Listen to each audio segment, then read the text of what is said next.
زندگی میں اگر آپ کو یہ دو موقع میسر آ جائے نا تو ان کو ضائع مت کیجیے گا، ان سے فائدہ اٹھانے کی کچھ نہ کچھ کوشش ضرور کیجیے گا، اس سے اللہ تعالیٰ بہت راضی ہوں گے آپ سے۔ نمبر 1 یہ کہ اگر آپ کسی کی ہیلپ کر سکیں، کوئی بھی حاجت مند، ضرورت مند، کوئی بھی امید لے کر آپ کے پاس آتا ہے اور آپ اس کی ہیلپ کر سکتے ہوں کسی بھی لحاظ سے، اس کو اچھا مشورہ دے سکتے ہوں، اس کے دکھوں کا مداوا بن سکتے ہوں، تو آپ ہیلپ لازمی کیجیے گا، اس سے پیچھے مت ہٹیے گا۔ دوسرے نمبر پہ یہ کہ اگر آپ کو اپنے کیے گئے گناہوں پہ، کیے گئے جرموں پہ ندامت ہو رہی ہو اور آپ توبہ کرنا چاہتے ہوں اور توبہ کا دروازہ کھلا بھی ہو آپ کے لیے،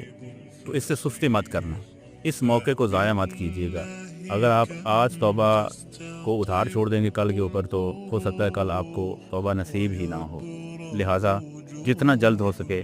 آپ توبہ کرتے رہیں، تاکہ اللہ تبارک و تعالیٰ کی رحمتیں ہمارے شامل حال ہوتی رہیں۔ بہت شکریہ۔